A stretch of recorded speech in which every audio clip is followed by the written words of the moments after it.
This is Back to Back.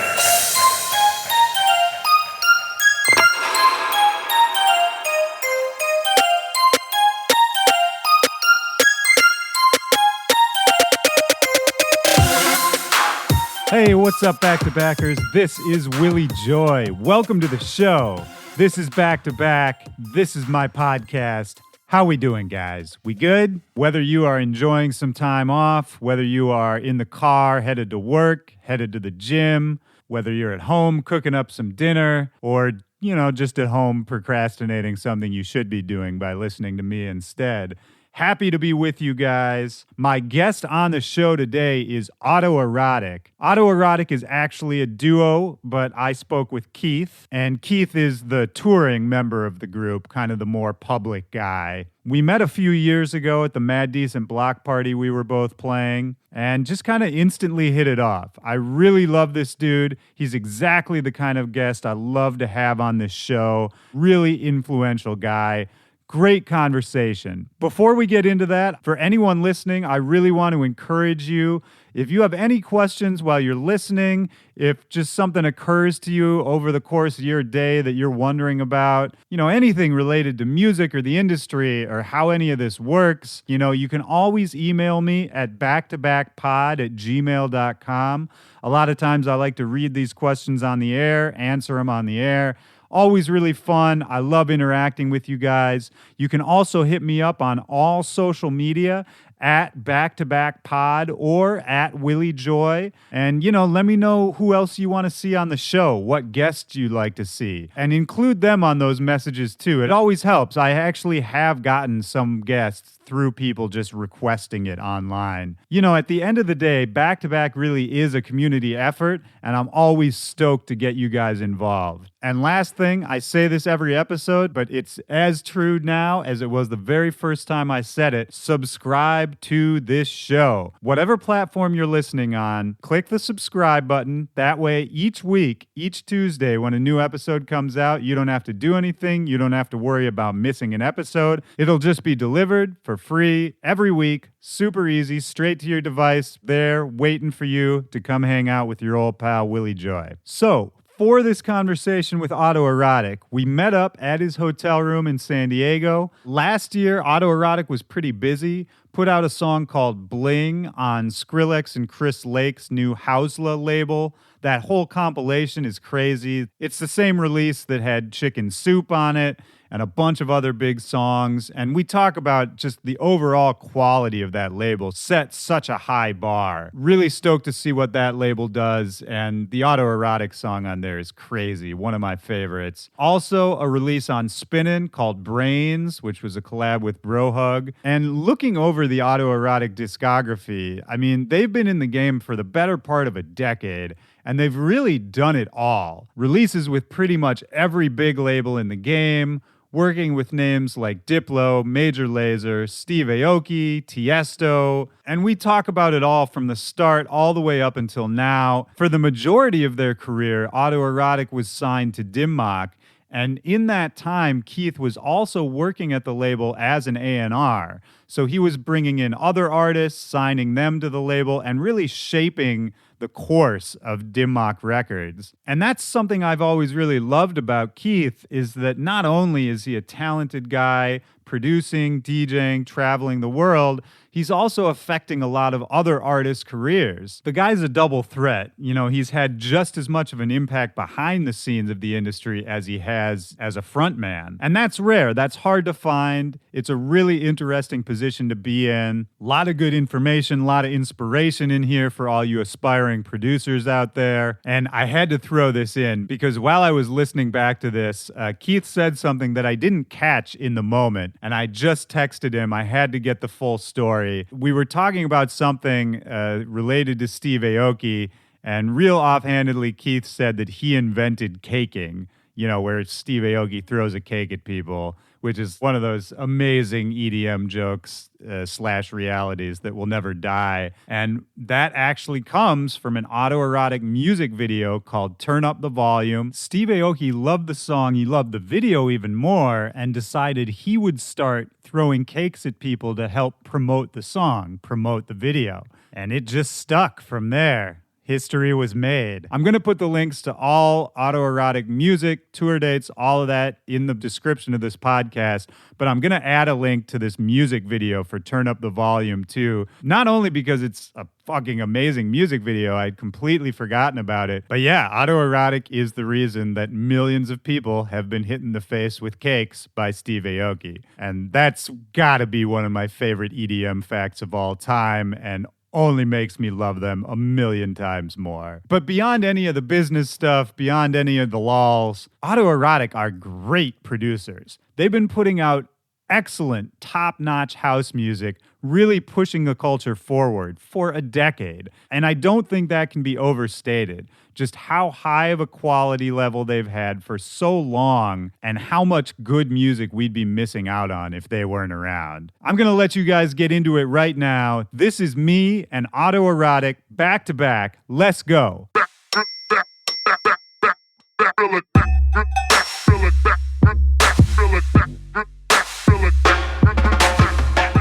How you doing, man? It's been a while since I saw you. Yeah, I feel like we saw each other over a year ago at... It was at the Mad Decent Block Party, right? Fort Lauderdale. Yes. Yeah. That would have been the one. Yeah, because it was the...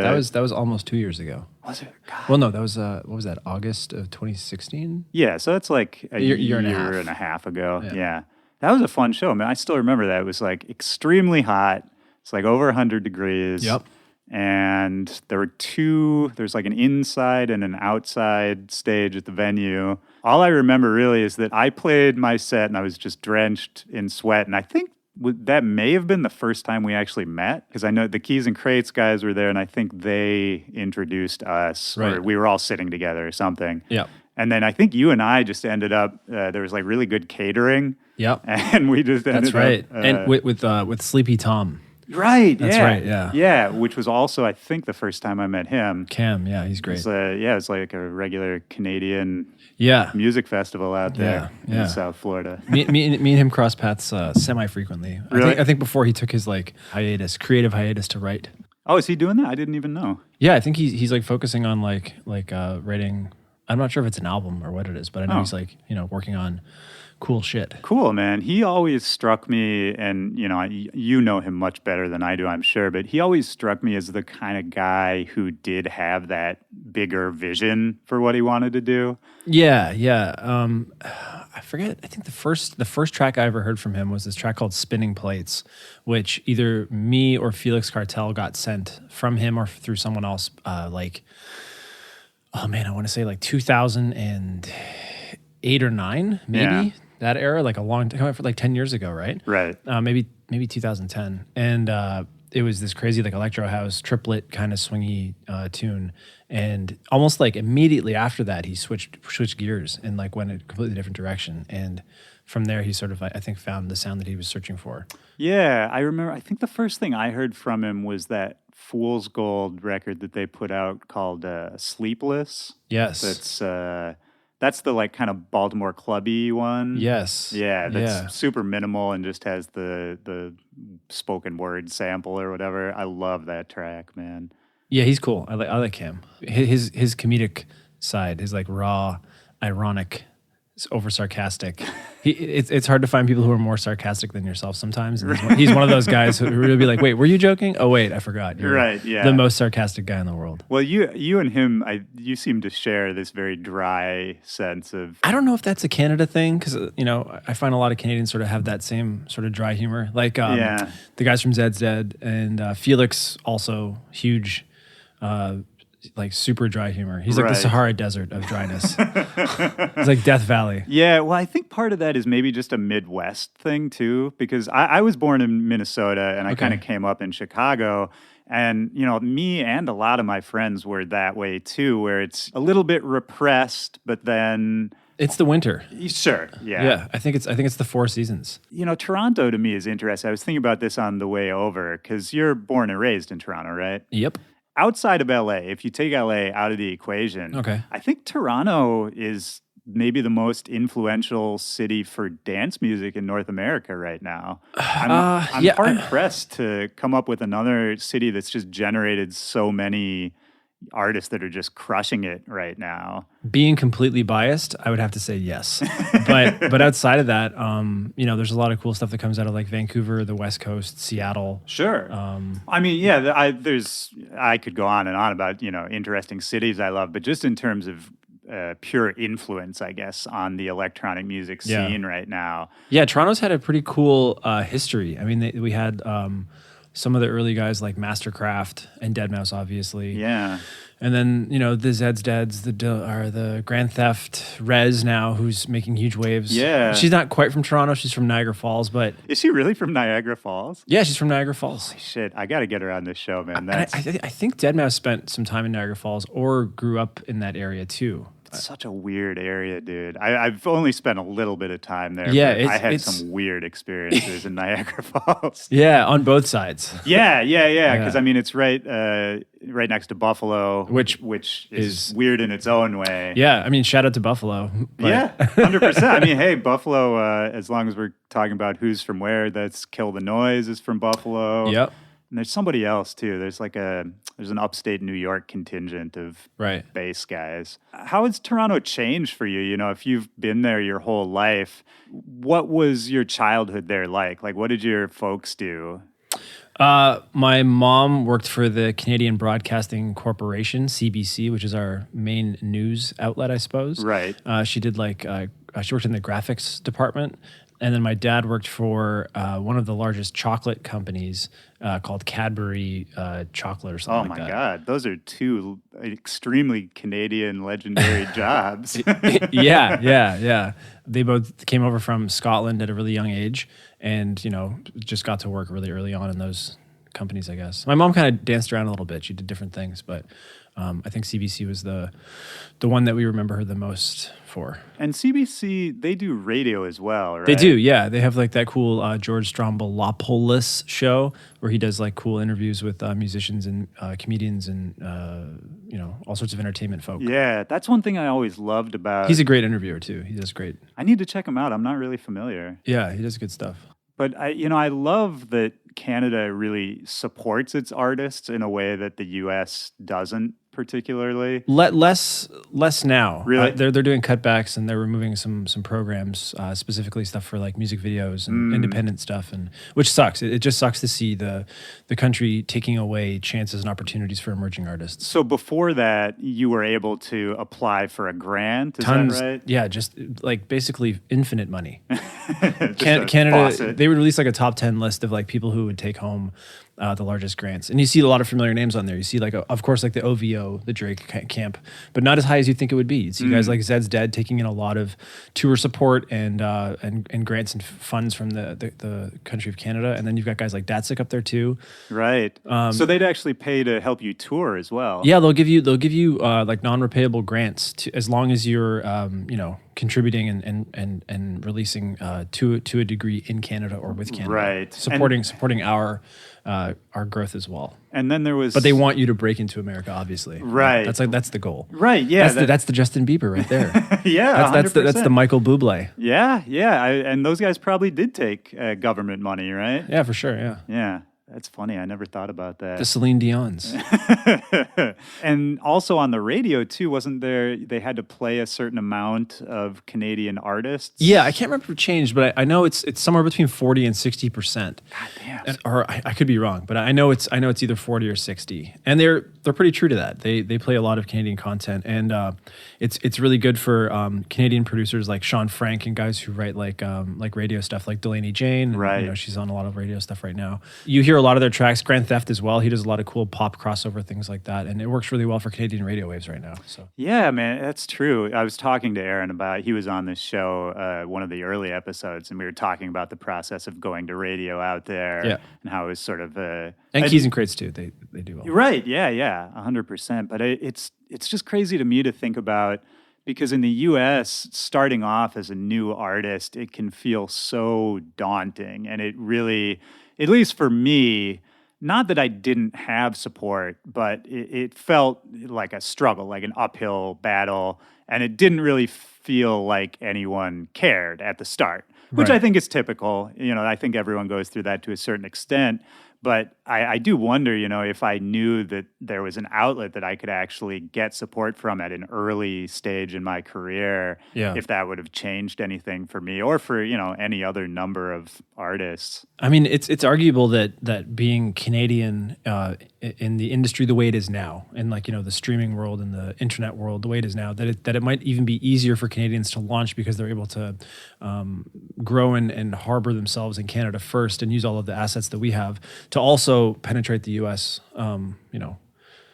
Virtually first. Right, yeah. And especially if the system is designed to help you break and to get as big as you can get. But it sounds like maybe that's going away a little bit. Yeah. Oh, it's too bad, man. I always admired that system. Yeah, I mean, it sucks because the kids who come out of this, a generation from now or two, it'll be, there's a chance that it'll go back to being the way it is, or it'll be better because, in a cycle of, 7 to 14 years, things could be completely different.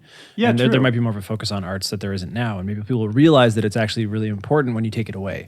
Right. And, I think we're going through that in the U.S. right now, too, with the Trump administration just, rampaging through anything art related or, beyond art, just general, it's really goodness related. To not touch too much on the political environment. Don't have to get deep. But it's really hard to process the train of thought that guy must have every day when he wakes up. Yeah. And I mean, I think there's a million think pieces out there trying to figure out what that train of thought is. And I think it's really simple. I think he just literally says, he just has a dream the night before. He wakes up and he tries to make that dream come to life every day, regardless of what the dream is. If the dream is like nurses giving him hand jobs, then he's like, we need to make more nurses. And you're like, why? Yesterday you said you should cut healthcare. And he's like, listen, nobody knows more about healthcare than I do. This is a great impression. For the listeners who can't see, he's also got the really good hand motions. Yeah, it's the reverse Drake. Drake does this way and Trump goes that way, which is, he's always like, nah, and then Trump has like the forward hand. Holy right? shit. All right. I'm going to see if I can put up some extra content do to a kind of GIF. illustrate this. Yeah, that just blew my mind. I was talking to one of my friends who is at Paradigm, and we were breaking down exactly how Trump puts together sentences. And it's basically like he has like a listen moment where he's telling people to like, pay attention to me. And then he always cuts to how everyone tells him something that no one else knows, right. And how he's then better than the people who just told him that, and no one can do it better than that. So it's like, hey, people tell me that I don't know anything about tacos. Listen, nobody knows more about tacos than I do. I love guacamole, tortillas, quesadillas, and you're like, what the fuck are you talking about? Like at this point, who has told you that? And where are you getting this information from? Right. And what is the audience for the point you're trying to make? Yeah. I think there is a really, there was a YouTube video I watched where they broke down like how he speaks and how he communicates. And he basically uses like the least amount of syllables per word. So the average is like 3. And like, interesting. If he gets away with 2 and 1, he'll do that. But if it's a long word, like 4 syllables, he'll cut it in half and just cut himself off and move on to the next sentence abruptly. Just so that he doesn't have to linger on long words for people. Amazing. Like if he's like, there were workers on the corner building the building was huge. And you're like, you're going to say construction? That's not even a complicated word. You cut yourself off from saying construction. That's literally, you're constructing a sentence and you can't even finish the word that, it's just crazy. It drives me nuts. Yeah, I mean, it's weird times we're living in, man. It's it's really bizarre. Well, and as a touring artist, especially this year, anytime I've gone out of the country, that's the first thing you have to discuss with other people in other nations is what the hell is going on in the U.S. now. And taking it back to what we were saying a second ago, that, cutting the arts and funding like that, I mean, I try to just take the pragmatic view, the long view that, in all of history, this is just going to be a weird blip, Yeah. People always say that's like chaos theory, where you're like, oh, you're just nulling the current state of things and looking to the future. And I think that's it's kind of like rolling over. And at some point, if it just continues like this, a lot of people will. Right. Like I also am like, our generation isn't the answer. The next generation, unfortunately for them, no one's thinking about them. Not even the people who are in politics or in office right now. No one cares about the kids who are 12, 13, 14, 16, 18, whatever. And nobody cares about the kids that are being born right now. No one's thinking about them at all. Right. The way the ecosystem is and just the environmental shifts and stuff. Nobody gives a fuck. And we're really just like literally coming to the precipice point where we have to completely give up and wait for like that stupid human condition where we decide things only because we have to. Right. Like we make change only because it's like reaching the boiling point, or there's a handful of people who throw a coup and like take somebody out. Right. Yeah. Which, I don't feel like that's going to happen. No, we're way too complacent. It's just you got to take the good with the bad. Yeah, 100%, man. That's the attitude. That's the rollover attitude. Rollover 2018. Well, let's take it back before the rollover years. You growing up in Toronto, your parents with these amazing Canadian jobs that are still blowing my mind. Yeah. What were chocolate machines exploding everywhere. in my mind? That was what it basically is. like my parents divorced, and I would like do these long rides back into the city with my dad because he had lived outside the city at that time, and he had one of the first cell phones. Like it was a car phone. Oh yeah, yeah, the not big brick in the middle. Yeah, but also like sometimes not hands free, so you're just fully on a huge brick cell phone driving on the freeway. Yeah, with one hand, or with his knees, which was very popular back then. Right. And the calls would be from these like crazy mechanics or engineers in the chocolate factories talking about chocolate being everywhere, and it was always like a scene out of like Star Trek. How I pictured it? Like there's chocolate everywhere. I can't shut it down, and they're all immigrants too, like from Scotland or the Right. UK.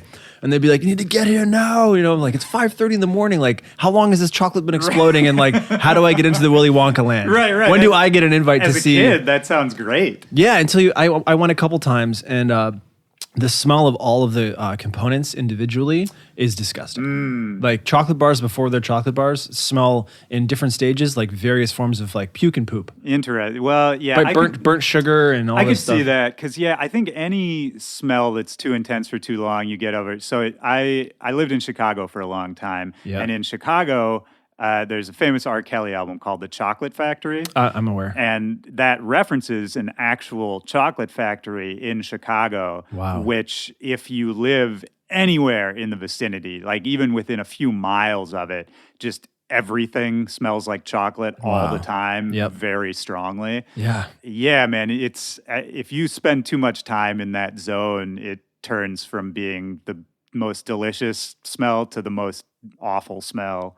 I'm trying to figure out. I know Toronto sends its trash somewhere, and it's either Detroit or Chicago. We have like one of the largest export deals for like Toronto over the last decade was where our trash goes, because we have like a huge population, but nobody wants to keep all the trash here. So we like send Is it. that why Toronto's so clean?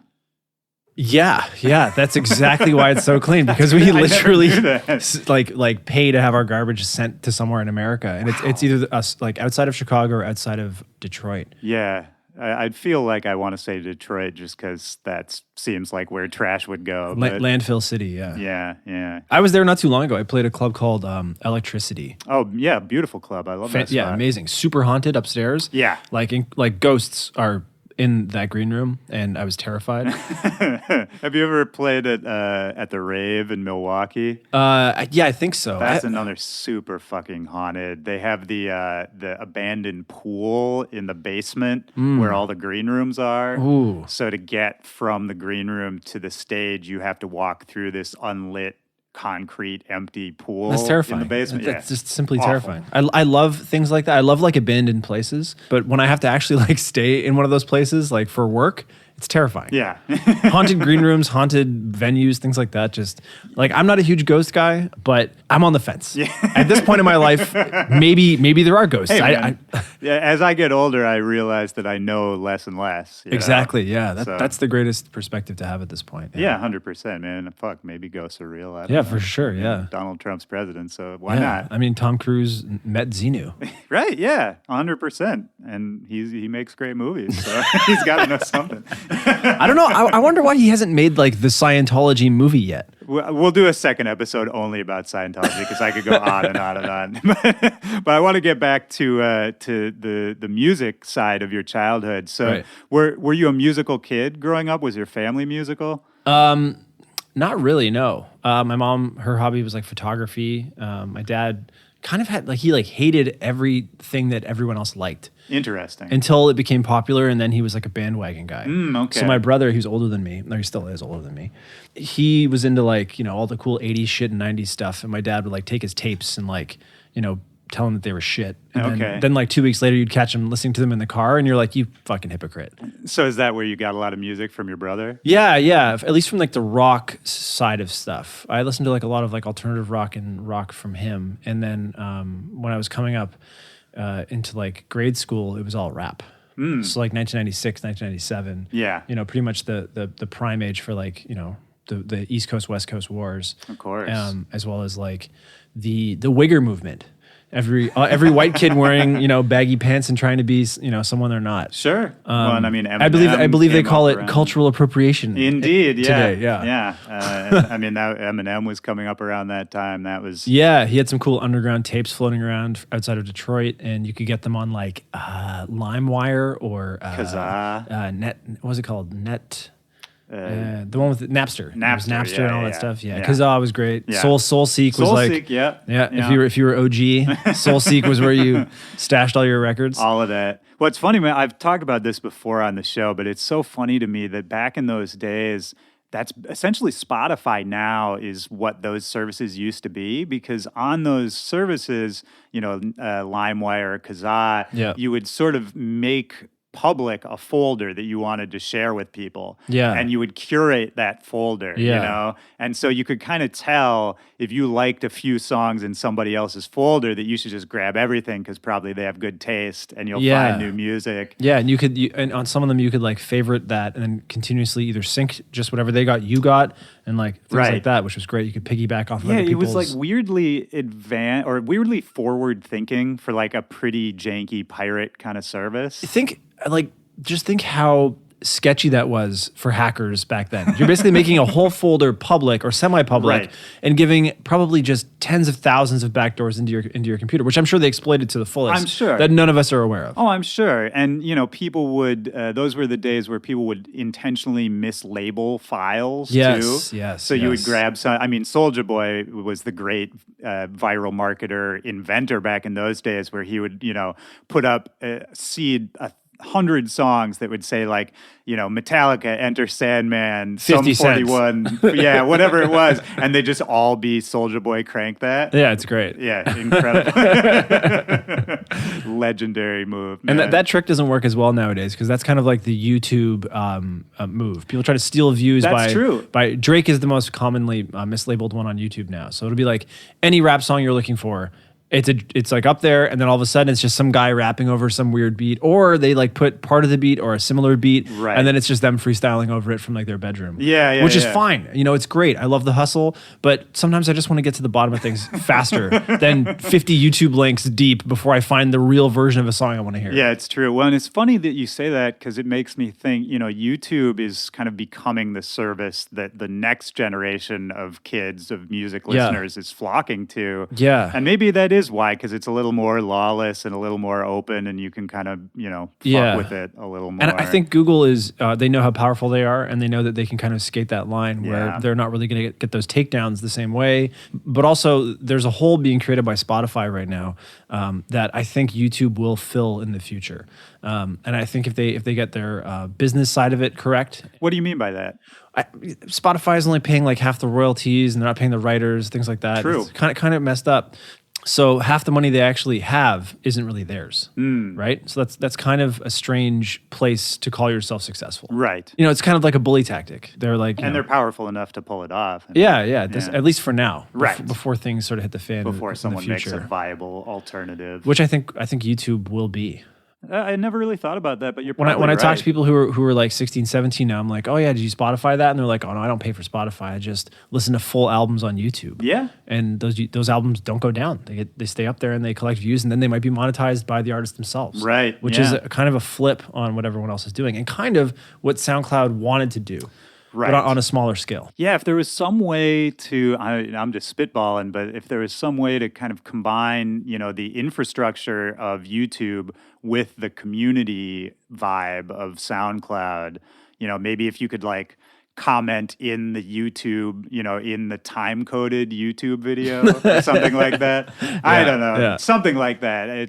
You're right. There's a way to do it. Yeah, for sure. And I mean, they have enough money to hold on and wait for either someone else to fall or for people to switch gears and look for a different alternative. Yeah. And then purchase that at a startup stage or whatever the case may be. Yeah. But Google is definitely, they're definitely going to be a contender against Spotify, SoundCloud. May she keep floating forever, always. It's like the ship with the most holes in it. Yeah, man. Bailing Such water a leaky out. Boat.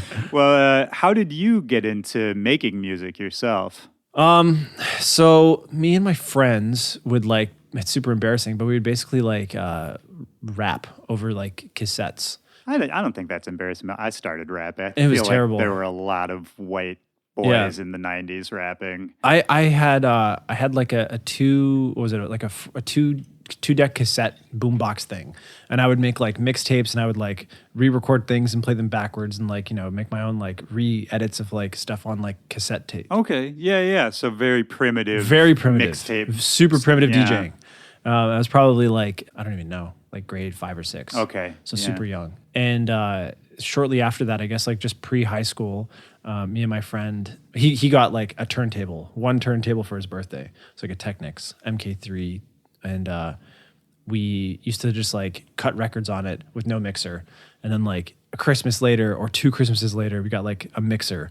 And then finally completed the collection after 3 years and got the second turntable. So broke, super broke. And then we had dedication to stick with it, man. Yeah, and I went to what did I do? We went through high school together, just making shitty rap beats and freestyling, drinking 40s, OEs and all that kind of stuff. And then as times progressed, I guess I went off to do graphic design at the Ontario College of Art and Design in Ontario, and he went off to do music at the International Sound Academy or something. And then we continued to work together throughout that stage of stuff. I started DJing in clubs in downtown Toronto for $20 a set. Okay. It just took any favors I could get. Yep. Had Serato on the control vinyls, things like that. And were you aware of dance music at this point? Yes. Yeah. How did that kind of come into your life? I worked at a company called American Apparel.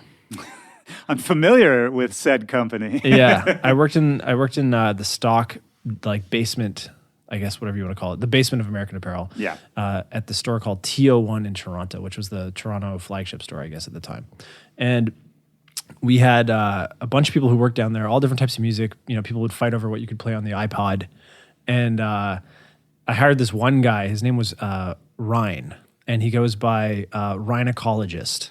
And he's part of a crew called Bad Look Now. And he's done stuff with Boys Noise and really cool stuff. But anyway, he came in and he started playing all this crazy French electro house and stuff like that. And I was already familiar with Armin van Helden and the A-Tracks. Yeah. And I think Armin van Helden was one of the first records I had besides Daft Punk. But when he came in, he was playing Etienne de Crécy and all this crazy stuff from France. Was this shortly before the big French explosion of 06? Yeah, this was actually in 2000, and this was 2005 or 6. Yeah.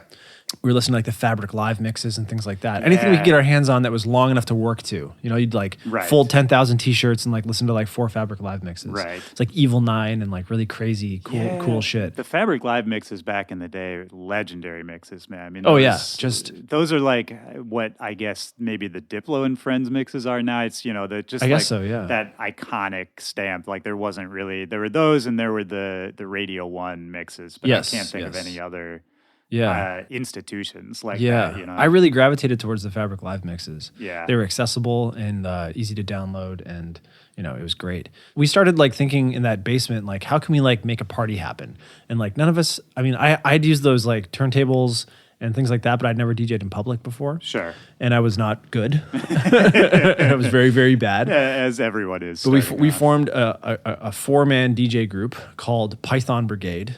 Great name. Monty Python. Oh, nice. And we started playing these shows, inviting everyone in American Apparel and all the other stores and stuff like that, and all the cool kids in the city to come and hang out.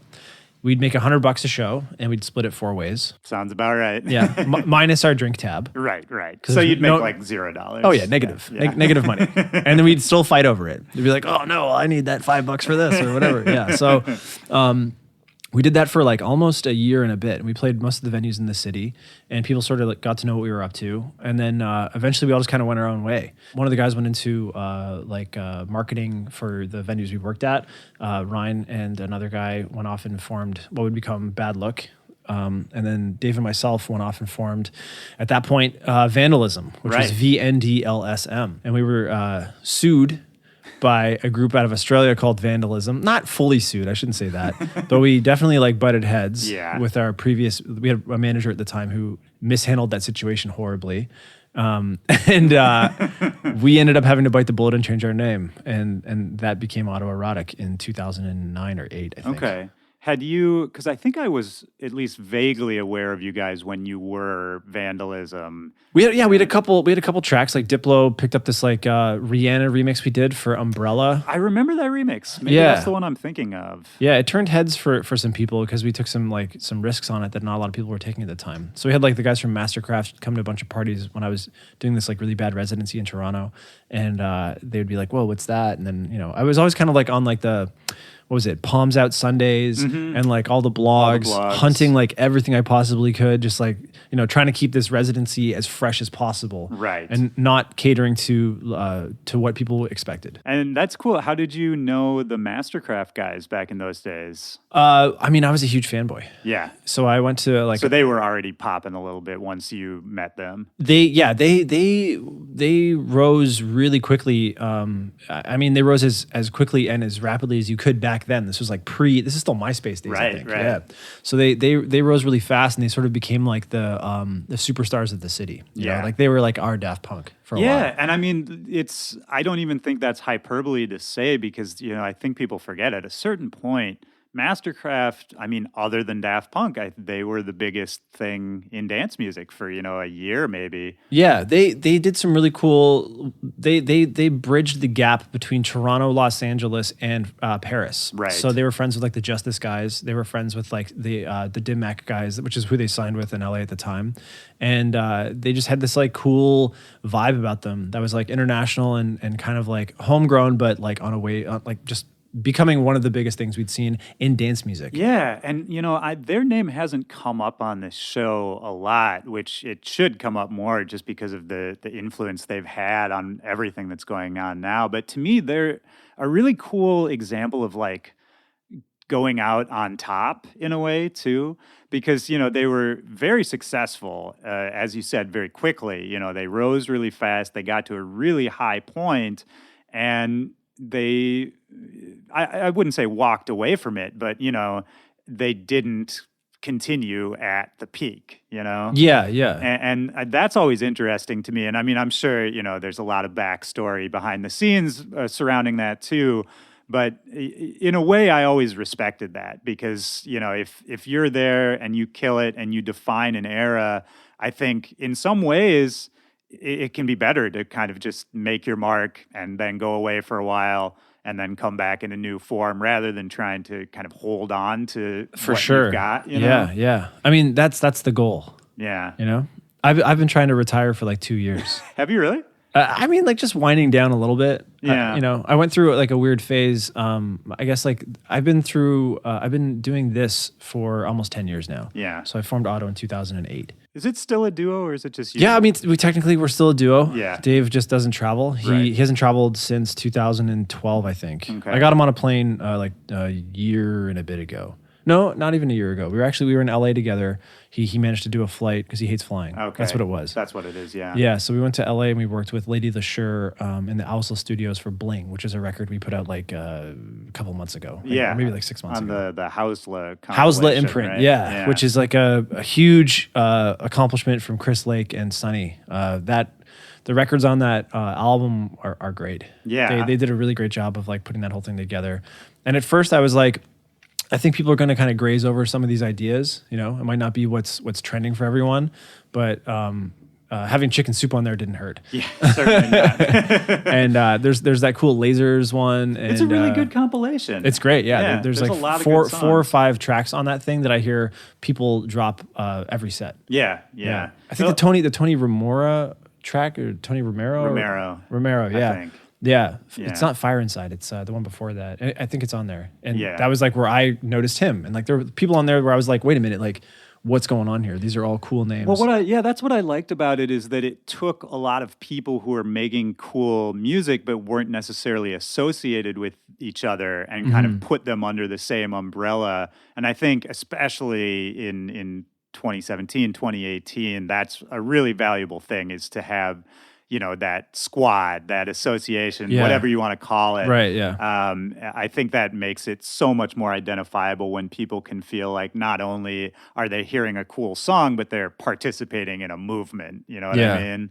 It's so much better than the SoundCloud repost gangs. Oh yeah, I'm so glad that that's over. It's not over It's for not some over at for some all. people. They're trapped in that perpetual hell. Yeah. But I dreaded that. Yeah, When I saw it that pop up sucks. like a year ago, I was like, if this is the future of promotions and like it's basically like slaving yourself out to likedness. right. When full transparency, like I've participated in that plenty. Oh, for sure. Yeah, but it's what I've really done in saying that is contributed to the downfall of SoundCloud because the SoundCloud feed is useless now. Honestly, even SoundCloud plays don't count for as much as they used to. Well, yeah, we saw a huge chunk of them get chopped away as the shift happened. There was like the next wave of kids coming up who only wanted Spotify, Right. And now we're already past that, and it's kids who just want YouTube.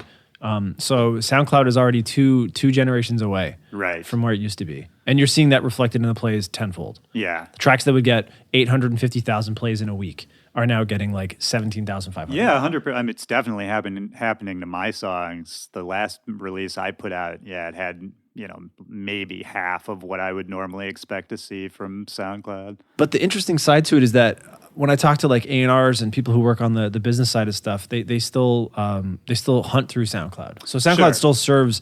Because nothing's replaced it yet, right? No, yeah. There's no way right now, aside from like putting up YouTube bootlegs, which are like kind of you can't really attract people to your page on YouTube the same way you can on SoundCloud. Right. You also can't you can break the rules, but you can't. And there's kind of a gray zone for both platforms. But on SoundCloud, it's a little bit easier to sort of collect your ideas and showcase your quiver. Right, of right. music. When you mentioned A&Rs, and I know you have done a fair amount of A&Ring in your time in the business, and I want to get into that. And maybe to get there, let's talk a little bit about when you did change the name to Autoerotique.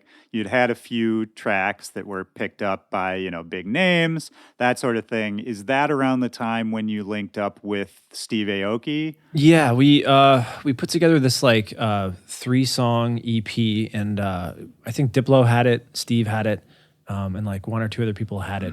And Steve came back super quick and was like, I love this and I want to work with you. He was friends with the guys from Mastercraft at that point as well, which didn't hurt because, they were vouching a little bit for us as well. Right, they were on the label already. Yeah, so there's a Toronto connection. And Steve was super cool. I'd never really, I think I played with him once like at a random after party or something. And we connected mostly over the internet, which there's a clip of us online talking about that, and it's hilarious because we didn't really know each other very well at all.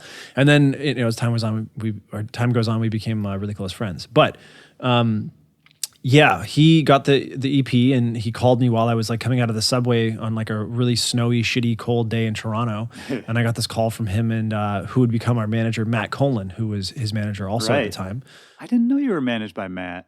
Yeah, in the early days for like 4 years, I want to say. That's crazy. Yeah. I used to DJ for Kid Sister, who at the time was also managed by Matt. That's right, yeah. So that I knew him from way, way back. Super long ago. That's crazy. Yeah. Wow. I think he was like turning 30 at the time that Small he world, picked us man. up. Yeah. Yeah. And they were running the, what was it, Banana Split Sundays Yep. with Mike B and things like that, and the Dim Mak Tuesdays. So they had this cool, they had this whole thing up the coast where they could like put you on like 5 shows, in a week Right. in California alone. So it was a cool time. What was the question again? Just how did you meet Aoki and kind of how did that relationship develop? So, I mean, it sounds like, he signed the records and the records came out on Dim Mak. They did. Was that a big moment for you? Did that change anything to kind of have a big platform like that? Well, I mean, we were getting support before that on the Vandalism days from like Diplo and Right. a bunch of other guys. Right. I was doing edits and of like tracks and making them DJ friendly when they weren't so DJ friendly, and had like guys from Justice dropping them and Sure. guys like that. So it was Were you touring back then? Not really. I was just mostly doing that Toronto residency. Yeah. And whoever came through kind of came through. So what was the point then that you felt like you sort of crossed over from being a known quantity to DJs to the public? We signed those records, and the platform that Dim Mak had and the reach they had put it into the hands of people that I think the first time that I recognized one of my tracks being played live on a stage, aside from hearing Steve drop it or someone like that drop it, I was at the first EDC that I can remember, which was in LA. And I think it was the last time they did it in LA. And I was walking by the stage, and Benny Benassi was playing, and he dropped one of the earliest tracks on that EP called Bubonic. And Afrojack was just coming up, and he hadn't really, done anything crazy at the time either. And he was Right. beside him watching, and like Laid Back Luke was there. And I was like watching all these guys stand there and like vibe out to that track while Benny dropped it, and the whole stadium like blew up with fire. Nice. And I was like, okay, like that's probably the first time and only time I'll ever hear one of my tracks dropped like that. So yeah, and it was thanks to the platform that Dim Mak had to put it in his hands, right? Because I would have Right. no way of getting any music to Benny. Right. And yeah, Steve definitely had all those connections a lot earlier than For sure, some yeah. people. So how did that relationship with Dim Mak develop? Did they sign you to a bigger deal after that? Yeah, we were signed to a legacy deal, as I called it, after working there for a while, which was a 3-album deal. Right. That's a big deal. Yeah, for Especially for dance music. for a guy who wrote 3 dance tracks that weren't going to be that successful. Pretty big. Felix Cartel signed the same deal. I signed that deal, and I think they signed 2 or 3 other people to that deal. Right. And then that deal was kind of phased out as time went on, because it was an irrelevant like band contract. I was going to say, because Dim Mak, I mean, Steve comes from the band mentality in Yeah. some ways, and Dim Mak originally had that, and I'm sure you can speak to this more than I can, but, it had that sort of punk DIY rock aesthetic and rock outlook, at least to me, it seemed like. Yeah. It was cool because he was the guy who everyone loved to hate in the beginning, because he sort of brought this rock energy to the DJ world. Right, and he couldn't DJ very well at the start. Yeah, and- there were some rocky moments. Yeah, and I don't say that to talk shit about him, but No. he just like, he would be what we would call a disruptor now, Yeah. Like he just kind of came in and just muscled his way in by the sheer force and his vision, Yeah, he. I mean, even at points, I was. I really early on, I made a deal with my manager that I would never close for Steve. I mean, after year 1, he was taking off so quickly, and the crowds were so insane for him that, and the way he performed, the jumping around, Yeah. and this is pre-caking, Right. which I invented, but he was so. It was hard. He was a hard act to follow. Yeah. And I saw other huge guys, I won't name names, but I saw other huge artists also go through that same pain of following Steve in that heyday. I had to follow him once in those days. It was okay, but only because he's such a good-hearted guy that when he finished, he got on the mic, made a big point of like introducing me and telling the crowd to stick around. He really set the stage for me in a way that he did not have to do at all. Yeah, having someone stick around and tell people to stick around to watch you after they've just performed is like equally as insulting as it is like thankful. Right. You're like, thank you so much, and also fuck you, asshole. Yeah. But man, it is what it is. I mean, at the time he was a hugely famous guy, and I was barely building my name at that point. Yeah. So Yeah, I he was- appreciated it. I think, I mean, I've never performed the way that he does, and I knew from the day one that I never would. There were just things that I just didn't think that DJing needed at the time. Sure. And I think we're seeing some of that truthfulness or some of that classic DJ energy come back now with like the Chamis and the Rez or the Malas and the Rezes and guys like that. Like no jumping around, no screaming on the mic. Well, and there's a bigger backlash now against that kind of stuff, right? The jumping around, the screaming on the mic. I think people if not getting tired of it, it's just becoming obvious that we need to figure out something else to do. Yeah. Because it's just kind of the same, so much of the same thing. Yeah. That even the people doing it are getting a little bored, I think. But I mean, I don't think we'd be in a place. I don't think DJing would be where it is now if it wasn't for Steve and for guys like that. I agree. Who pushed it into the into like more of an exciting thing to watch. Right. You know, it was he brought energy that pushed it into the limelight and pushed ticket sales up and pushed rates up and made venues pay attention. Oh, 100%. Then took over places like Ibiza and Vegas from house and trance and techno and hip hop to EDM. Yeah. I don't really have a problem with that stuff, to be honest. Like, I come from a hip hop background. I come from a metal background. Oh, yeah. And, my entry into electronic music was fucking happy hardcore. Like, I was never the pretentious, high-minded guy. I always went for kind of the lowbrow sound. So to me, shouting on a mic and jumping around, it kind of just made sense, For sure. How did the Dim Mak relationship go from, they put out your EP, they sign you to a big deal, but then you did something that is fairly unheard of in that you actually started working with the label as an A&R as well. How did that develop? Well, I saw the label go through transitions. I mean, I think it was on my first ride with Steve through LA, going from his old house towards a meeting or an office, or maybe it was towards Dexter at the time, where he was like, I had just met him at his place. Myself and Matt had like got in the car. It was me and Dave got in the car. Matt drove separately or something. But Steve was on the phone in this like tiny little hybrid car that he drove. I think it was like a Prius. Yeah. And he was screaming at someone that I hadn't met yet from Dim Mak. And he fired that person over the phone. And he was like, oh, it was just like the general manager or the director or the CEO, whatever it was, the president. Then I was like, oh, you just fired the guy running the show. That's crazy. And he was frustrated with the direction it was going and this and that. And I'd seen that cycle happen, I think, 2 times at the label, where they went through people and just tried to figure out how to run it more effectively as a business. And it was through those cycles where I saw it kind of drift away, or not drift away, but I disagreed with some of the music they were putting out, and I just felt like there was a void that needed to be filled in terms of the energy that it had when I first joined it. And what were you seeing as the missteps that they were making at the time? They were just putting out tracks that weren't in the same mentality, the same creative space, and they weren't up to snuff with what guys like Mad Decent, Fool's Gold, and Turbo, and at the time, a bunch of other guys were putting out. So you thought it was kind of just more of like a money grab situation? I don't think it was even a money grab back then, because Dim Mak wasn't profitable for a long time. Even their parties were just kind of like, fair enough. So it was going through transitional changes, and there needed to be some stuff that happened. And I had all these guys sending me demos, and I had no idea what to do with them at the time. And I mean, I could have started my own label, but back then there wasn't really it wasn't as easy. Right. And also I didn't have the knowledge. I didn't know how to do that stuff. Yeah, that's super daunting. Yeah, it was a huge step for me. And it's one of those things too, not to get on a soapbox for a second, but I've for some reason, people throughout my career at certain points have always asked me, well, why don't you start a label? You always are on top of this music. You got people sending you this music, And I would always, I was one of those guys who would supply a lot of other DJs with songs. Yes. And you were called a fish.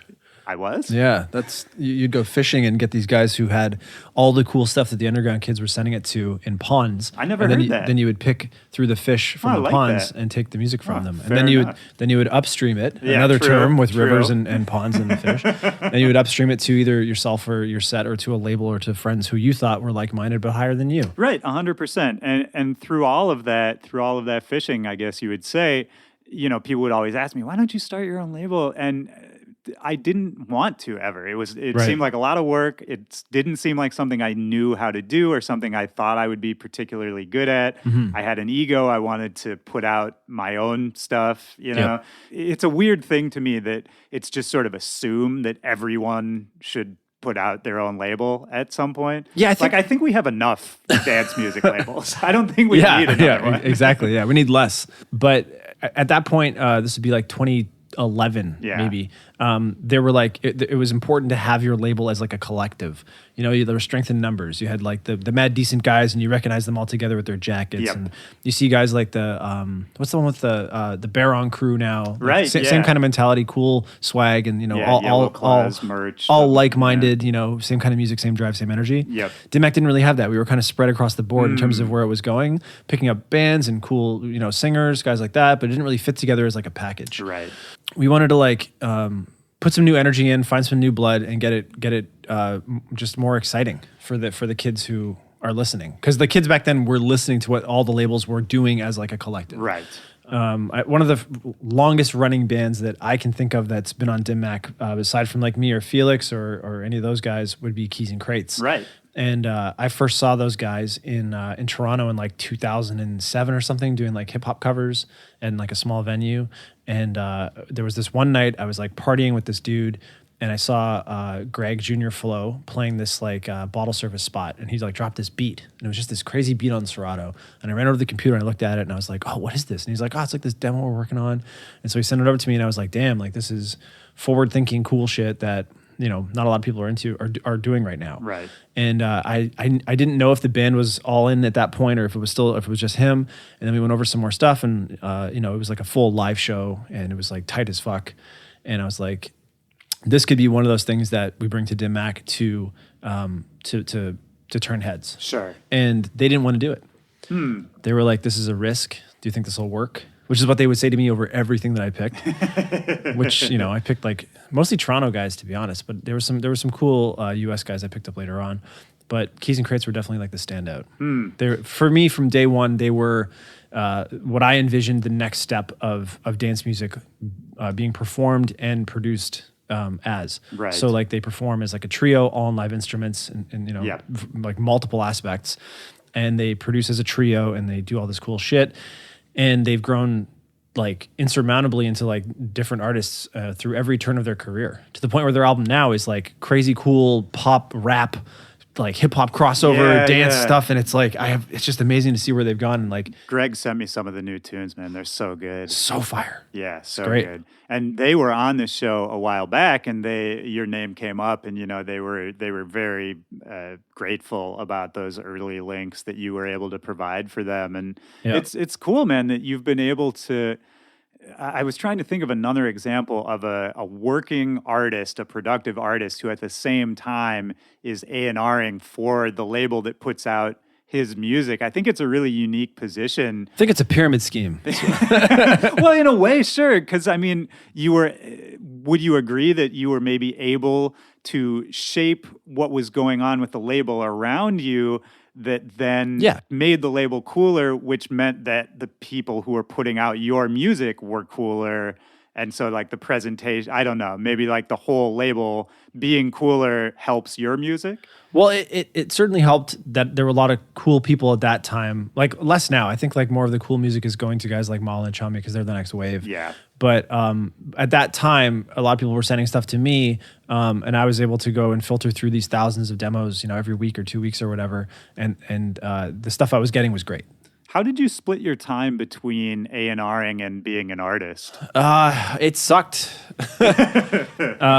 They tried to make me take over the demos at Dim Mak. There you go. There's the email for the one that no one checks. Right. Demos at dimmak.com, and it was like, you know, 3,000 every couple hours, and you just Jesus Christ. try to find a diamond in the rough in there, and it sucks. You try to go through 400 an hour, and it sucks. You try to figure it out, and for at least a good like 6 months out of the year for the years that I did it, I would go through that email and then my own personal one, which was Keith at Dim Mak, which probably still works, even though I don't work there anymore. You could hit that up. Sure. See what happens. Yeah, and I would just try to get it done, and I would try to. I felt guilty if I didn't help people that were sending me quality music. Right. And I think you felt that responsibility. Well, yeah, people get overlooked, and sometimes you'll find a track 2-3 months down the line in your box, and you're like, "Fuck, like I missed this." And someone put like their heart and soul into it, and it sucks that you weren't there. You weren't the ear they needed when they sent it. Right? It's so disappointing because I've been on the other end of that phone too, where like I sent off demos and then like I don't hear back, and I'm like, I know this guy just hasn't even listened to it. Right. You know. So. Yeah. It's frustrating for artists and for the label. Yeah, it's one of those weird problems where both ends acknowledge that there's an issue, and it's Yeah. kind of like no one's figured out a way that everyone can be happy about it, where the artist feels like they've been given a fair shake, Yeah. and the label or the A&R or whoever's listening doesn't feel overwhelmed, but also doesn't feel like they are just missing out on everything. Yeah. And if you get a non-response or an automated response, or you just get any response from a label, or an A&R specifically as an individual, just know that you've been listened to, and that dude is literally combing through the fucking like depths of emails trying to like get through as many as possible. So it's like, it's unfair. There's not enough manpower. Well, as sometimes. somebody who's done the A&R biz for many years, because I think a lot of listeners to this show are the people who are sending in For sure. the demos and all the songs. What's the best way they can present themselves? What or on the other side, what'll make you just not listen to something? I mean, it's hard. For me, if it's email, it's so it's just so two-dimensional, And a lot of people seem to say that like in person is the best way, but obviously it's hard to like see somebody in person. Yeah. People would hand me USB keys, and that would be a quick way to like get me onto the laptop in the hotel room after a show or whatever and go through the demos. And I found a couple tracks that way, which is cool. Yeah. And they also are a free USB key at the end of the day. Yeah, 100%. Nobody's mad at that. No. But it definitely gets harder and harder to get people's attention. Usually it's just luck of the draw. You go through and you if you listen to one, you skip a couple, listen to another one, you skip a couple. You're only human and you only have so many hours. Right. So it's tricky to pay attention to everybody, which like sucks, but it's the harsh reality. And like you said, it's a manpower problem too, right? It is, yeah, There's for sure. not enough people to listen to all the songs out there. Yeah. I mean, rock labels in like, the 70s and 80s would have like 20, 30 A&Rs running around finding bands. Right. And now we have like one guy at a computer listening to thousands of demos. It just Right. doesn't really add up the same way. Well, and the amount of music has, quadrupled. Exactly. Or whatever. Yeah. There's so many producers and so many DJs and so many talented guys out there. I mean, I was just talking to Nick Catchdubs on this show a couple weeks ago. We were talking about how he's been A&Ring for like 20 years. Yeah, but we were saying, which is insane, and we were saying that we can't even listen to the music we like anymore. There's too much of that, Yeah, Just so much music is coming out all the time. Yeah. Even by artists that I like, sometimes I just won't even have time to listen to it all. It's true, yeah. Like I'll get a DM from guys that I absolutely love,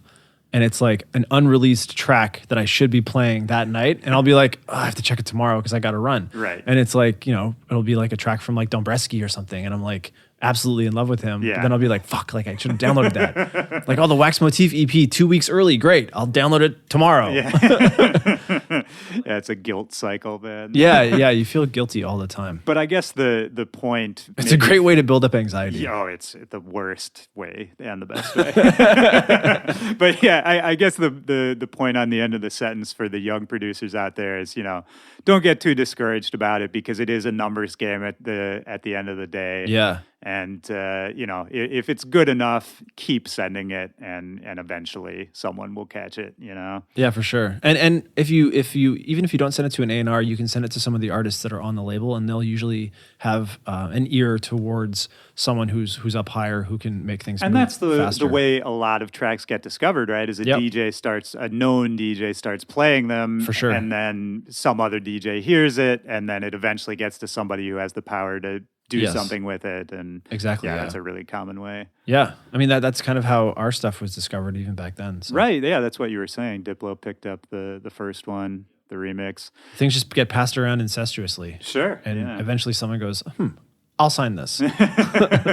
So let's talk a little bit more about your own, you and your partner's musical style, because I was thinking about this on the drive over, that in the last couple of years, quote unquote, bass house has kind of had this revival. Sure. It's come back. And I think about 10 years ago, there was kind of a big wave of, bass line or whatever you want to call it, more so from the UK, but it, to me, was sort of the precursor for this bass house movement we're seeing now. Yeah. And throughout all of this, you guys have been making, really forward-thinking, really high-quality house music that in a way seems out of, like, not related to the trends of the times in a way. I don't know if you'd agree with this, but it seems like really early on you figured out what you wanted to do, and you've just been kind of refining that over a really long period of time to me. Would you agree with that? Does it feel like that? Yeah. I mean, yeah, in two ways. The first way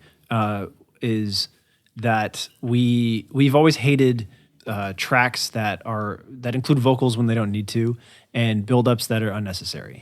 So people who do like huge chordy builds for the sake of putting chords in their track because it sounds different from the rest of it. Right. We've always wanted to make songs that can follow a formula, be playable, mixable, and slammable, interchangeable at any time, and not insert energy that's unnecessary for the sake of just inserting energy. I like that. Yeah, and it makes it really hard to get like the sweet science, because we've also never really strayed from 4/4 128. Right. Maybe 126 or 130 at sometimes. Right. But the formula has stayed pretty much staple to where it is for like 10 years. And I think our catalog's at like 46 or 47 songs. Yeah, that's what I'm saying, man. It's an impressive run. Did you ever feel pressured either from inside or from outside to kind of change what you were doing or follow a trend or anything like that? when dubstep was like exploding and Skrillex was becoming popular, I was like, well, maybe we should go this way. And then there were a number of other times where I was like, oh, Moonbaton or this or that, and then trap. Right. And I was like, we could go and do all this stuff. But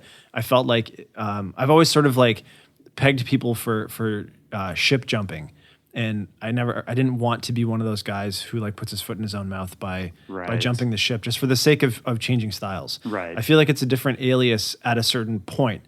If you write like an album's worth of material and then you go and change with that same idea, what's the point? That's a good way to look at it. I mean, there's people who say like no genres defy genres, and I agree with that also. Everyone should have creative freedom to write and do whatever they want under any flagship. Right. You can be a multi-talented, versatile artist and explore all these things all at once, and that's fine. That's great. But I just felt like for the concept of auto and what it sort of represented to like us, and to like, it might sound like kind of preachy, but like to the like community of DJs that I know, at least, it would be sort of like a little too far-fetched for us to go and jump ship. Right. Well, and that's actually ties into what I was about to say, which I think that over time you guys became known as the guys to go to when you needed, this certain sound that you were kind of pioneering. Right. And you've done a lot of collaborations, you've done a lot of remixes. With some big names, obviously Aoki and Diplo and Major Lazer and all of those things, remixes for kind of everybody under the sun. And it seems like, it's just a known thing in the industry that when you need...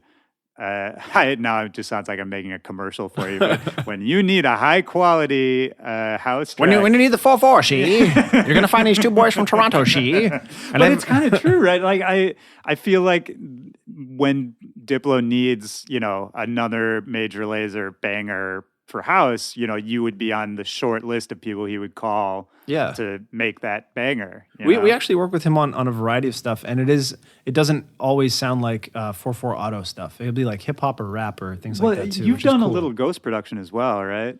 I mean, that's not a great segue, but no, I didn't mean with him. But, but just in general. Yeah, a little bit. I mean, not people. I think people assume more than they know. But yeah, I mean, people assume everyone does it. Yeah. There's some good names and there's some good tracks out there floating around with a little bit of the auto genes on them. Sure. But not as many as I think a lot of other guys get kind of trapped into, and that's a whole other subculture of the industry too, which is super profitable, or it can be trapping. You can get pinned down in that world. Yeah. I guess when I was saying it, I wasn't trying to use the negative connotation. More so, I was saying, maybe whether you call it ghost production or, just the things you've done with Major Lazer that don't exactly sound like, an autoerotic track by itself. Right. Do you think that's maybe a way you can sort of flex those other creative impulses and stick to the formula of autoerotic for what you do? Yeah. I think we've got a couple aliases and stuff like that, and they fill those different sounds and those different genres and things like that that I don't think Auto would be able to do. We always look at Auto as like this. It's kind of like our bread and butter flagship thing that people know us for publicly. That we've wrote for a long time. It's equally as painful as it is pleasurable to work for Autoerotique. It gets harder and harder with every release to find something, to find a new angle or find something new that will breathe life into what we've done in the past. And people always say you're only as good as your last track, and sometimes that's true. Yeah. And for us, we've definitely taken steps in the wrong direction musically and production wise, but you have to do that as an artist to figure out, which way you want to go. When you said earlier in the conversation, that you were trying to retire, quote unquote, a few years ago, jokingly. But I mean, in a long career, of course, you're going to have peaks and valleys and that sort of thing. And so I guess I'm wondering, for your career, sticking to the ethos of Autoerotique and watching the rise of modern EDM, which wasn't huge when you started and now is this whole other beast. Has that been a positive experience for you? Has that been a frustrating thing to kind of, I think I don't know. It's hard to say because it's like there was a time and place where you couldn't play the kind of records that we make or play in certain venues or certain cities or certain places like Miami or Vegas or whatever. And earlier on in our career, we were sort of sent to like literally piss off promoters and piss off venues by playing these sets, these aggressive, crazy, challenging back then, but like mainstream now sets. Right. And we wouldn't hold back. And, sometimes it would cost us a booking in the future because they'd be like, well, they came and they just played this raging like dance music for like 2 hours. Yeah. And like, sure, people like in the mosh pit were going crazy, but like bottle service was like, what the fuck's going on? Right. So, sometimes you think of yourself as like a foot soldier literally paving the brick road, the yellow brick road for the producers behind you to come and literally slipstream and like get ahead, right? Right. And sometimes I look at it in a negative way as well. Yeah, of course, it hurts sometimes to see people rise to like meteoric stardom off of the same foundations that you sort of helped put in place. But I mean, when you look at it in the same way that you brought up earlier in the conversation, a blip in time, right? Mm-hmm. So, I mean, without those footsteps and without those front foot soldiers, you wouldn't have guys who would be able to push the boundaries that they are today. Right. When overall, I mean, I think throughout everything we've been talking about, you not only releasing records with Dim Mak, but A&Ring with them, you doing all this work with Diplo throughout the years and other big names. You've been contributing to the culture and pushing the culture forward, I think, pretty undeniably in a way that I don't think a lot of other artists have been. Or, just behind the scenes, I guess I'm saying I give you more credit for pushing things forward than I would give a lot of people. Oh, I appreciate that. I don't know. I mean, don't you think you deserve it in a way? Not to like gas you up about it, but I mean, maybe. I mean, I think a younger me would be like, "Fuck yeah." Yeah. but at this point in this stage of my life, it's kind of just like I think we've all worked to get things to where they are now. Yeah. I mean, some people are more guilty of taking the pleasure side of it instead of the work side of it, but you can't blame people for things like that because everyone gets dealt their own set of cards, right? Yeah. Well, so I mean, the position that I found myself in was business side and then music side and business side, music side. But there's good and bad that come with both of those. Right. So I mean, I whereas I may have suffered as a musician versus other musicians in certain lanes, I excelled behind the scenes on the label side of things in ways that they couldn't. So there's two sides to every coin, really. Yeah, and there's, this is another thing I love to talk about on this show is that there's so many different ways to make a living as a musician and as a DJ or a producer in this industry. Yeah. And it's sort of this fallacy that a lot of people are fed and buy into that you have to be, you have to be Diplo, you have to be Aoki, that's what everyone should be is, everybody's got to be the superstar. Right. When the reality is, that's 0.00001% of the people who do what we do. Yeah, it's true. And, the majority of us put together a career in whatever path we find. Sometimes I think of it like when you have like the 0.0001% or whatever, whoever those guys are, be it like the Diplo, the Aoki, the Tiestos, the I guess at this point the Confession guys like Snake and Chami and stuff. You have these like flagships. You have these guys who sail those big boats. and they pick up other artists as they go along. And then behind them, you have, support ships and people like that who help carry that fleet forward. And you don't always have to be the guy on the flagship, literally sailing it with one hand behind your back and a captain hat on your head, spinning the wheel and saying left or right, or stern or bow or whatever. You can be one of those guys just behind that, cresting and coasting with everybody, helping make sure that they get forward. Right. And those guys, they might work behind the scenes, or they might just be someone who supports somebody for a long time or work for a label, and those guys find success in their own way. Yeah, absolutely. And at the end of the day, I mean... Or you can just do commercials or jingles. Right. Syncs, movie soundtracks at this point, all kinds of digital take work. yourself out of that rat race if that's not for you. I love that term, rat race. Oh, man, I use that all the time. Every day.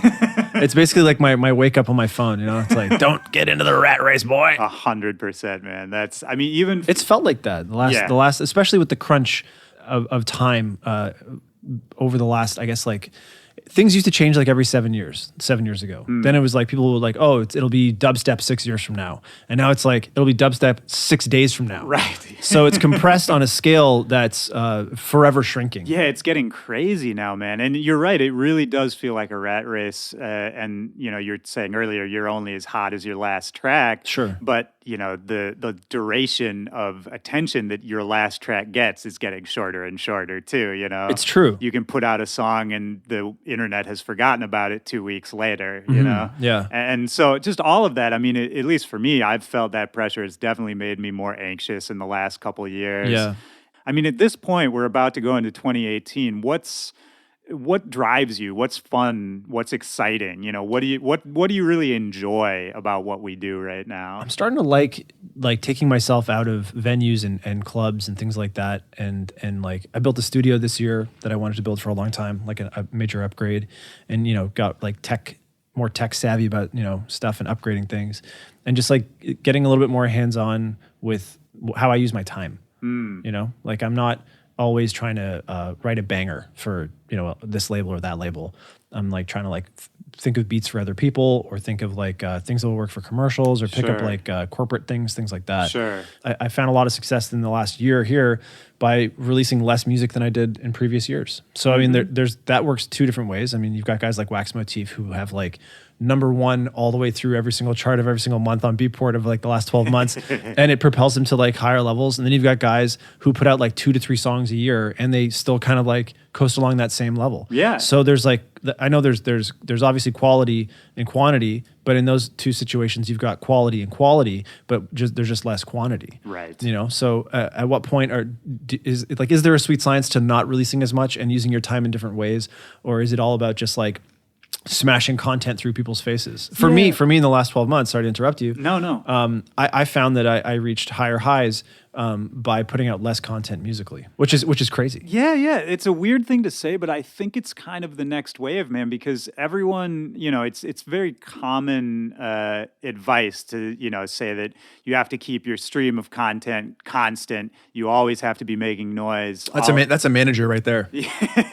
That is something that... Come on, we need something for this month. Yeah, you will hear that. Gotta get that Facebook post up 4 times a week. You don't have enough content. I get frustrated with people telling me, whether it's management or I see it with a million other artists, that you just have to be making content all the time. And it's like... You know who I love this year for... We could be using our time better. Yeah, for sure. One of the artists that I like from the new wave, who's young and full of new blood, creatively and age-wise, is Rez.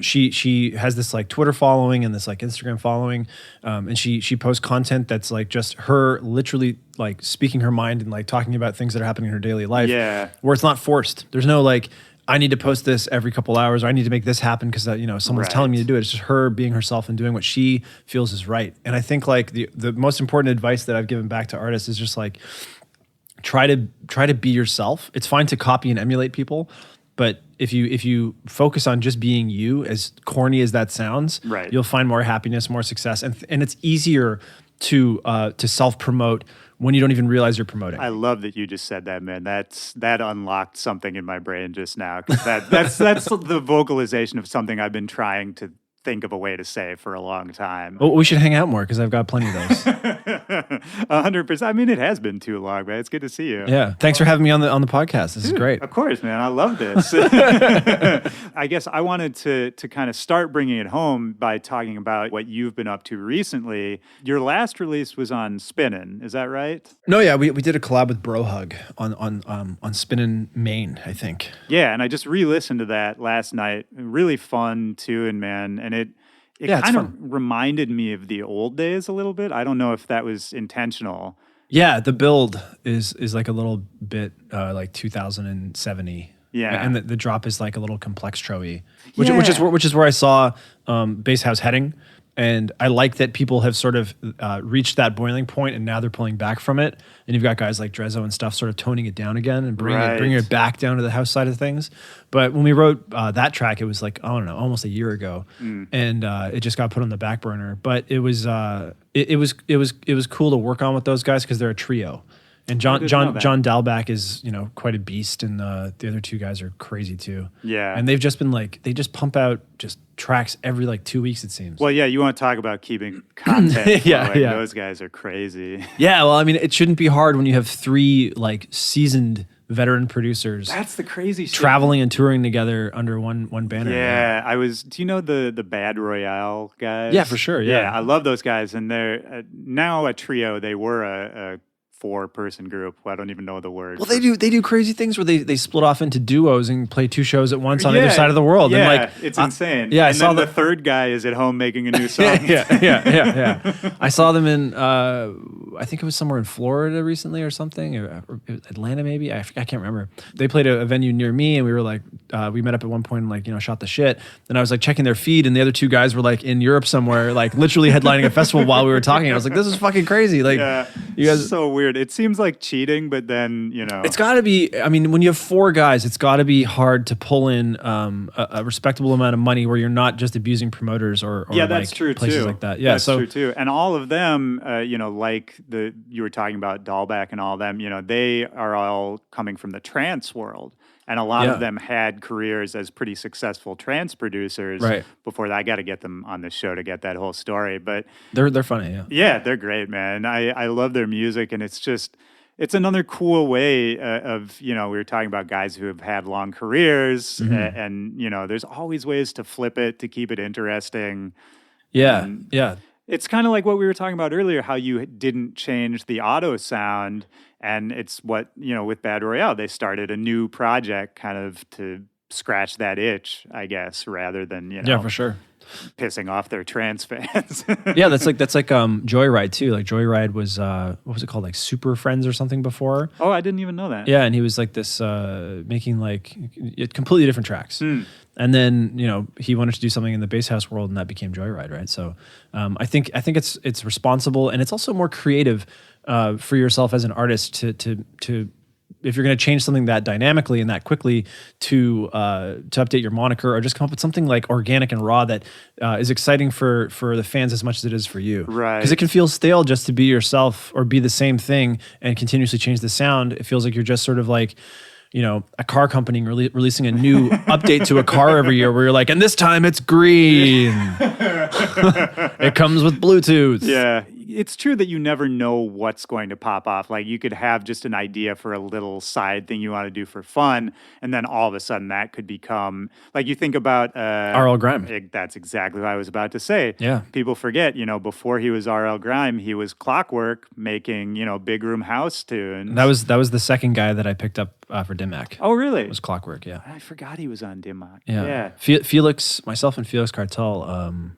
were he was sending us beats and stuff like that, and we were just super floored by how far along he was as a producer, even just in the 4/4 dance world. The Clockwork stuff was good, which is great, yeah, really fantastic. Good. But we didn't even know that he was R.L. Grime. None of us knew. Yeah, and then people were just holy shit, check this out, and I was like, wow. Right, and you could tell he was having more fun. For sure, yeah. And I think that's the fun too. of an alias. See, that'll bring you that energy, that change. It changes you as a person. Yeah, very true. Following the fun, I think, is a slept-on technique. That's a great phrase. I love that you said that. Yeah, you got to do it, man. Follow the fun. otherwise, what the fuck are we doing here? Why? Exactly, yeah. This is not, Yeah, someone tweeted that a couple days ago. They were like, I forgot we were supposed to be having fun. I think it was Destructo or someone. And I was like, or he's like, people forget that we're supposed to be having fun. Yeah. And it's true because like sometimes you're like playing a party, like a physical party with people partying, and it's like work, and it is work, don't get me wrong. But because it's hard to, obviously it's hard to perform at a level that gets everyone going. But at the same time, it still is a party, and you're supposed to be genuinely having fun in yourself while you're performing for people. That's something I struggle with all the time is when partying and having fun is your job and it's how you make money and it's your career, it can become really hard to remember how to just have fun and like keep the rest out of it, Yeah, absolutely. I get jaded in my own head all the time. For it can be anything. Like on a day-to-day basis. Day-to-day basis. Yeah. Just all the time.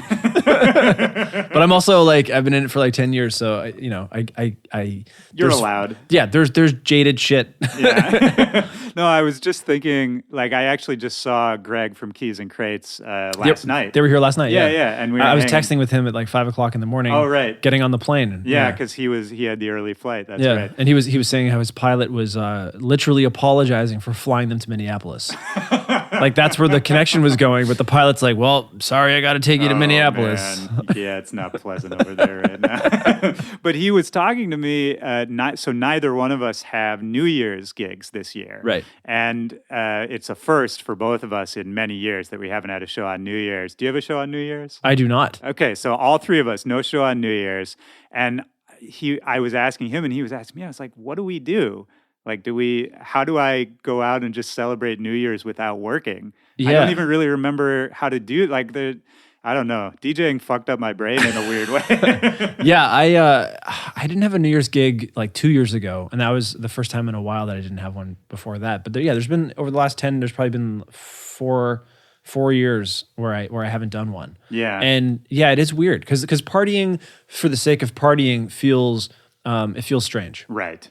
And people were like, "Oh, you're not having a good time. Are you okay?" And I'm like, "Well, no, I'm just kind of confused." That's the worst. Like man. how do we make this? What happens next? Right. When does this start to focus on me? Yeah, and people are always like really contrived about like, oh, the guest list and this and that, and kind of looking to you for like answers about things. And it's like, I'm not even working here. Right. Like, do I need a fucking name tag for like the if I should have brought my apron and like swept up cups for you because like I'm not. This is physically not my party. I'm not actually working right now. Right. But yeah, no, it's weird. Yeah, it feels strange to party. I don't really go to clubs that often unless it's something I'm really excited about, or more and more increasingly, a friend or a live show. Yeah, I'm really getting sucked into actually watching bands and live performance producers. That's got to come back around, right? It's about you've got OK doing his live thing and he's rocking that guitar out front of the stage and stuff like that. And then you've got who I'm completely blown away by with the reception and the performances like San Holo. He's incredible. Yeah, just fantastic. Yeah. And I feel like more and more of that is expected as time goes on, which makes it a little bit harder for kids who just wanted to get onto the CDJs who are now just getting into it. But there's a room for all that stuff still. But the live thing is less. It breaks up the monotony and the staleness of just everyone being a DJ. It's what we were talking about earlier. All the standing on the table and the fist pumping and all of that, which is. Obviously, it's just easy to mock that because it's just anyone could literally do it.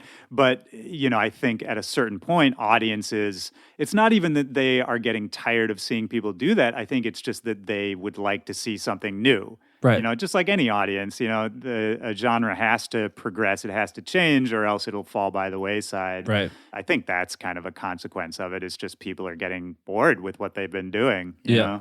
Even us as performers. Yeah.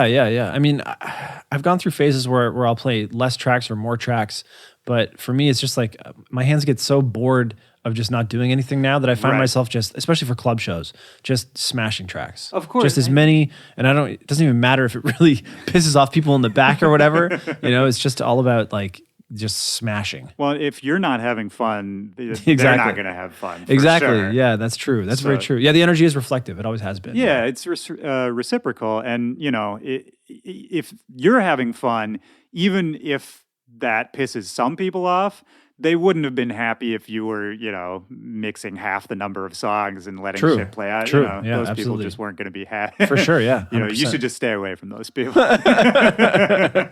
There's always the angry guy in every crowd. Always. Just he's either like looking at what you're playing or how you're playing it or your technique or something, or he's just upset. Yeah. For the sake of just being upset. Some people just go out to be angry, That's why the club is for everyone. Yeah, it's a safe space. It's a safe space. Even for you assholes. even for anger.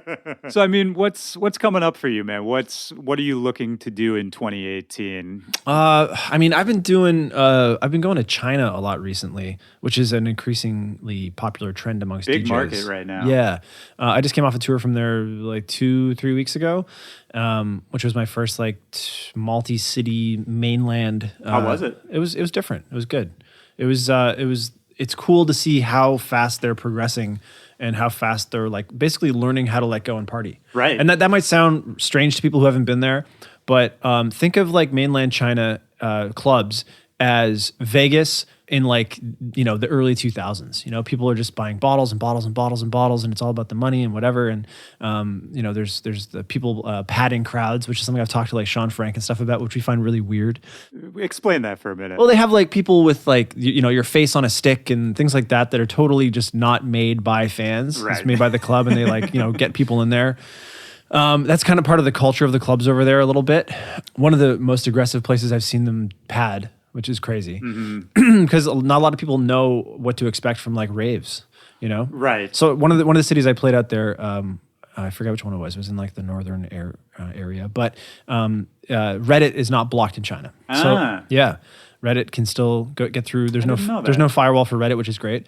And they had like a Reddit rave crew come out to the show, and it was organic fans mixed with padded fans, which was great to see because it was like people who are supposed to be teaching people how to party, right, and then people who actually know how to party, reciprocating it and making it like an actual club environment. Oh, that's cool. So yeah, it was cool to see the organic switch. Yeah. And that's increasingly more popular over there as more DJs tour. Yeah. I think I'm going back in February. Oh, nice, man.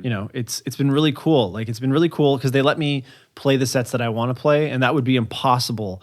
Not even a few years ago, like just a couple sets of months ago. Yeah, you wouldn't be able to go over there and just really rock out with whatever you want to do. No popular music, no marshmallow, none of that. Right. Yeah. I use those two terms in the same sentence, which is whatever. But yeah, I think we all know what you mean. But yeah, but no, that's a good point. That's interesting. Is if you get frustrated with the North American scene, there are all these other places in the world that may receive what we do differently, Yeah. And it's been really refreshing. Like I was in Japan earlier this year, and that was a mind blow. That was the first time I'd been there. I mean, obviously, just going to Japan was a bucket list thing, but playing the shows, even, I mean, it was really refreshing. It made me kind of fall in love with DJing again. They go crazy over there. Yeah, they go totally mental. It's and great. you could do different things, or just the things that you do are appreciated differently. If that makes sense. Yeah, like for sure. it felt like I was doing something new, and I hadn't felt like that in a while.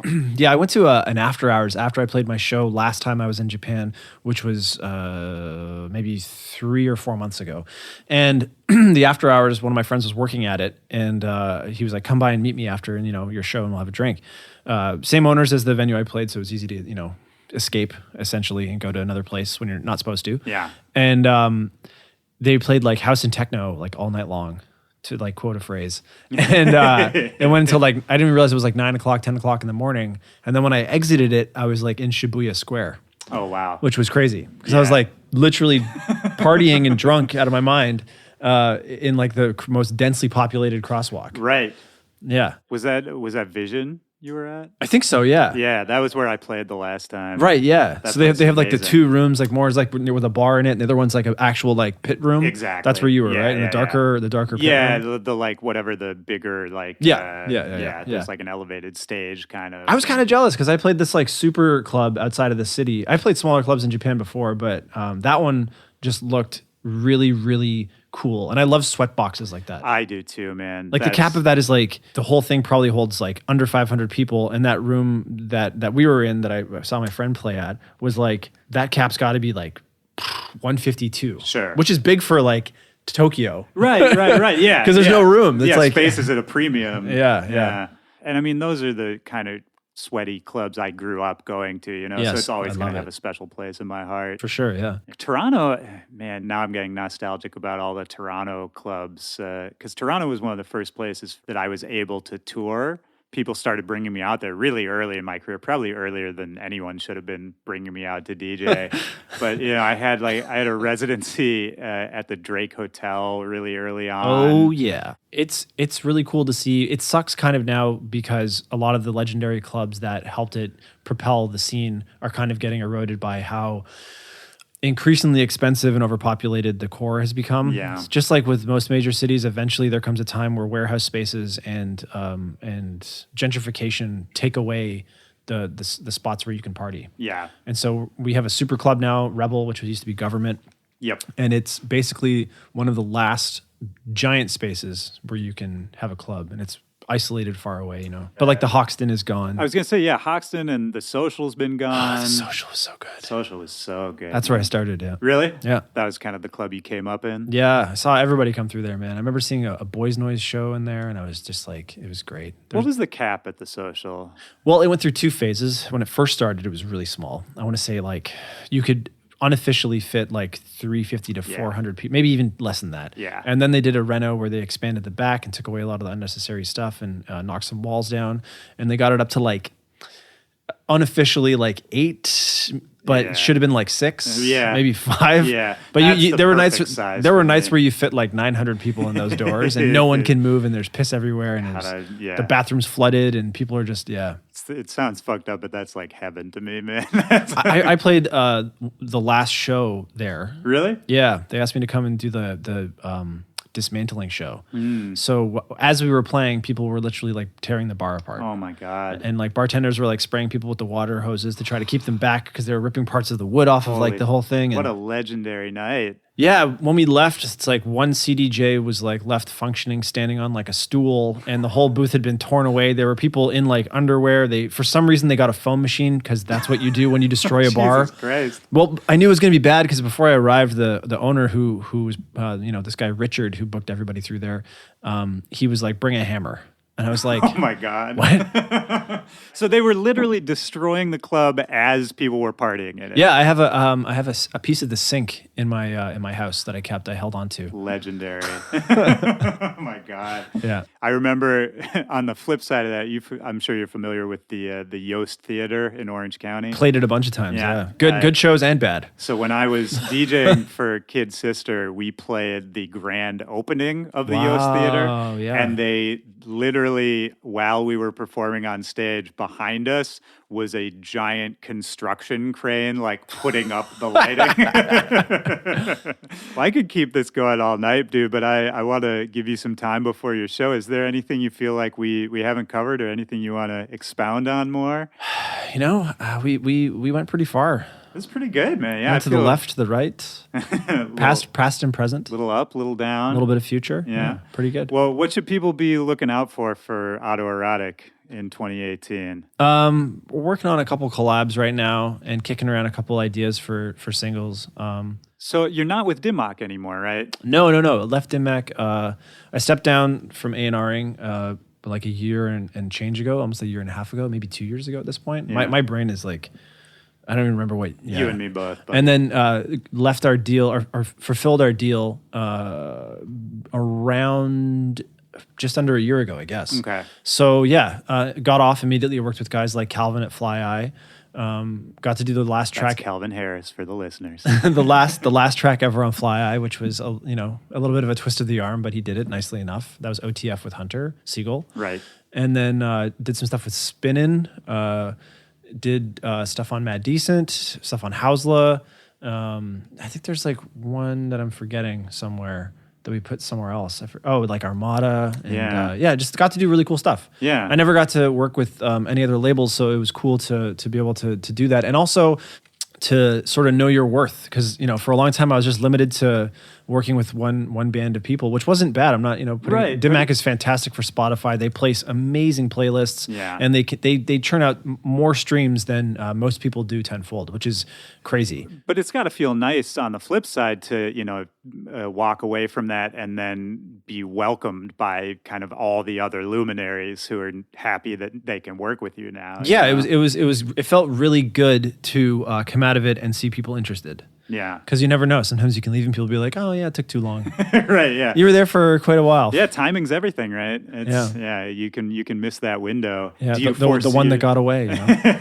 Do you foresee yourself doing more of that in 2018, bouncing around a little bit? Yeah. Label-wise? Yeah, for sure. I'm not, I don't think I'm interested in signing another long-term deal for Auto for the foreseeable future.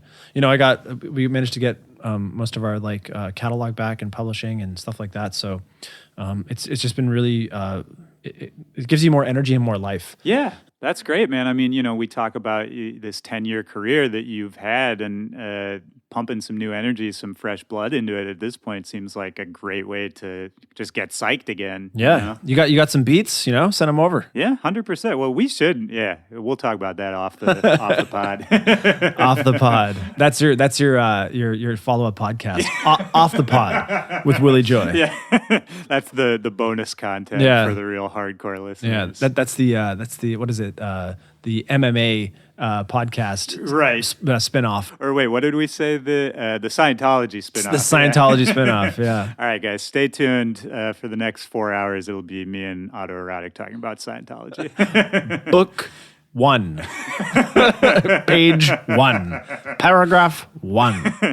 Yo, Keith, man, thank you, dude. This has been really fun. Yeah, this is great. Thanks for having me, man. I appreciate it. Absolutely, dude. Yeah. I hope you keep going for 1,000 years. Yo, thank you, man. This was great. Dude, thank you. Appreciate it. Peace, buddy. Bye.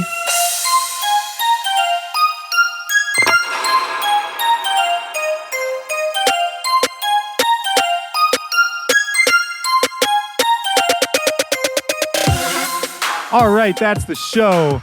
Thank you so much to Keith, Autoerotique. Love you, man. That was a great talk. I hope you guys enjoyed it too, listening at home. Check out Autoerotique. All the links are in the description of this podcast. Check out their release for the Housela label called Bling. Check out their last release on Spinnin' with Brohug. And, just take a little dive. Go back into the catalog. I guarantee you there's some stuff you forgot about in there. I'm pulling out some old Autoerotique right now and putting it back in my sets. My name is Willy Joy. You can hit me up, backtobackpod@gmail.com. Send me all your questions, your concerns, your thoughts.